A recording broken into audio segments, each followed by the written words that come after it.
Let's talk for a few minutes about what I think is the case that sort of put you and ultimately Mandel and Wright for a brief time, and then generated the formation of your own firm, the Corrugated Container case. Yeah. What was that? Well, it was, it was a dream come true. Although I did have the good sense. A friend of mine, I was looking for represent anything.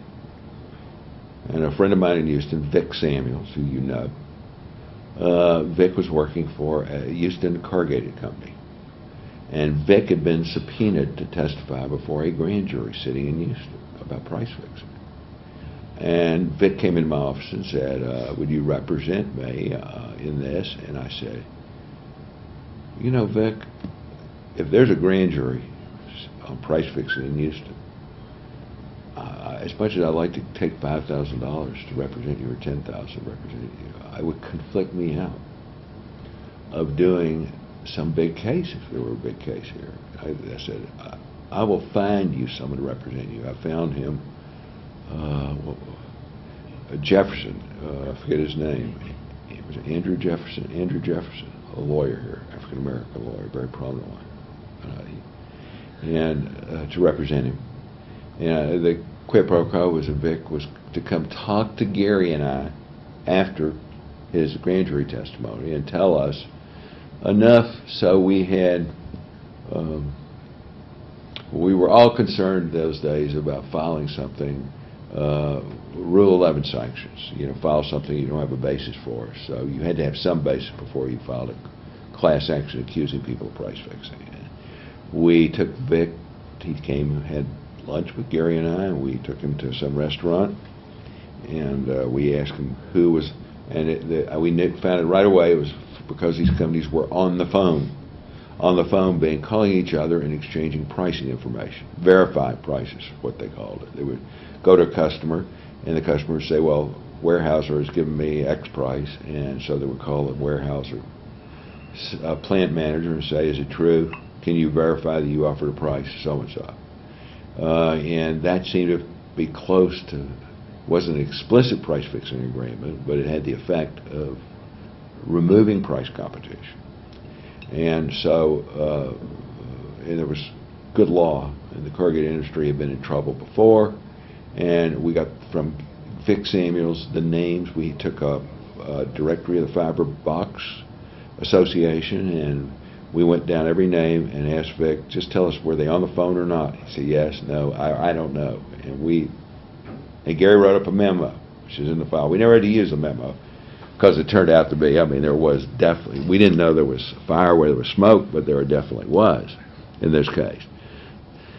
So we filed a case on behalf of Adams Extract here in the Southern District, and it got before the first case file, got before Judge Singleton.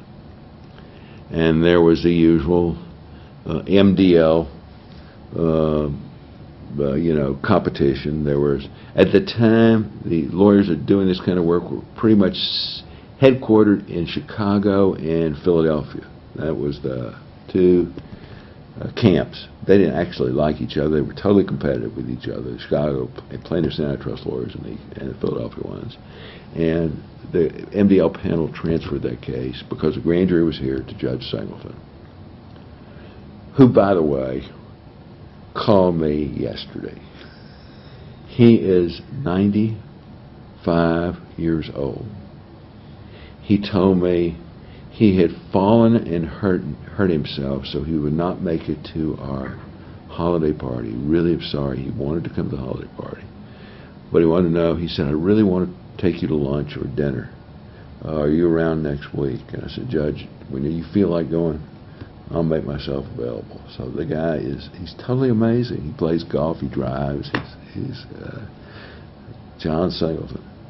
In any event, the cases were before him, and there was an organizational meeting in Houston at the Houston Club, where all these counsel came in, and because Chicago and Philadelphia hated each other so much, they saw an opportunity to kind of, neither of them would be in power. They would elect a chair of the steering committee, me, who was part of neither group. So, and I got elected as to be chair of the plaintiffs' steering committee, and so there was a group of us that were put on the steering committee.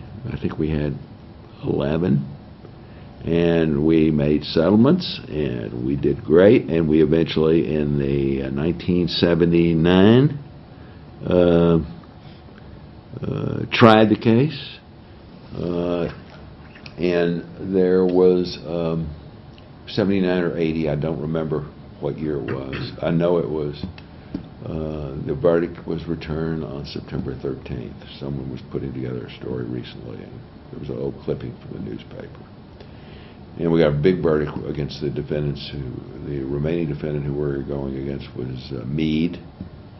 And in those days, the jury found a 7% overcharge, and